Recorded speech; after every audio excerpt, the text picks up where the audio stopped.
in that container was a bunch of rubber duckies and like, kind of they call it floaty friends, which is, just different animals in the same shape as a rubber ducky.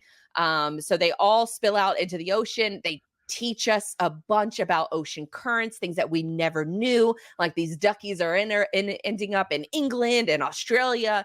So it was, obviously it's a sad story that a lot of this pollution like ends up in the ocean, but on the positive side of things, it did teach us a lot about that. And it led into like a giant rabbit hole of, just containers lost at sea and things like that. And so I think my algorithm now on TikTok is absolutely geared towards that because I get all those stories now. And I say all those stories, but I'm going to bring up this next one because it's the mystery of the Garfield cat phones.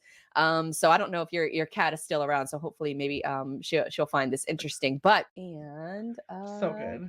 Stitch this with a fact so ridiculous you didn't believe it until you looked it up yourself. Someone told me this story years ago, and I always thought it was a joke until like a couple weeks ago when I saw a TikTok about it. So I had to look it up, and it's real. So essentially, since the 1980s in the Brittany region of France, collectible Garfield phones have been washing up on shore, and nobody knew why. For 35 years, these creepy Garfield phones were just washing up on the beach by the dozens. Then finally, a farmer who lived in the area discovered a container ship that had been hit by a storm and washed up inside of a sea cave. He said the cave was nearby, but you had to know the area really well to find it, so no one had discovered this shipwreck. And in the shipwreck, they found an open container that was full of Garfield phone stock and was slowly seeping out to sea and washing up on shore. Is it useful information? No, but it's hilarious.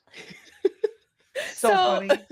I love that because for 35 years, these people had no idea of what where these Garfield phones were coming from. And so I was reading through the comments, there were a bunch of other people that, of course, listed that were talking about the ducky story, which we've already talked about. But then there were these other people that were talking about there's another story of back in 2015. Let me switch to this tab. So back in 2015, container went overboard during rough seas, and Cafe Bustelo, the coffee brand, one of the containers went overseas. I love that coffee. It's so good and it's so cheap.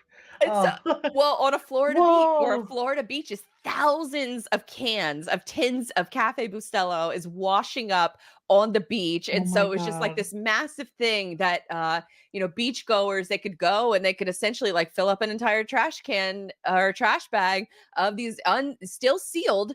I guess, kind of tying back to the makeup story, like, how do you know if it's been contaminated or not? But if you have ever had a Cafe Bustelo, you know that if you take the yellow lid off, they have that metal tin that is, that you can rip off and then start using the coffee. And so there's literally, if you're watching it right now, or if you're just listening to it, there's a man just like on the beach with a garbage bag and he's filling it up with Cafe Bustelo tins. So that was one that I thought was really interesting and that I did not know about. There was another one, which I'm probably going to see this on a future What the Truck episode, because this one is when a container went overboard and millions of Lego pieces were lost at sea 25 years ago. Those pieces are still washing up on the English coast.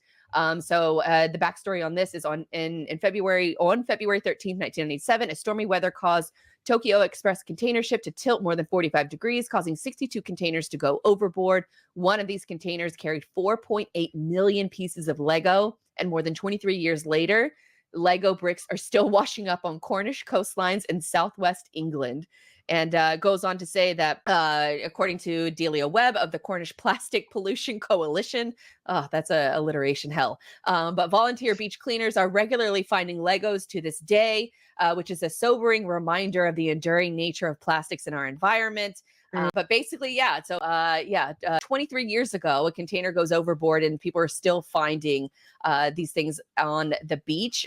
So coffee, we have Garfield phones, we have rubber duckies and Lego pieces now that have all been reported over on TikTok, which I think is just fascinating that, there's random people that are finding these things on the beaches and have no idea like how global supply chain works.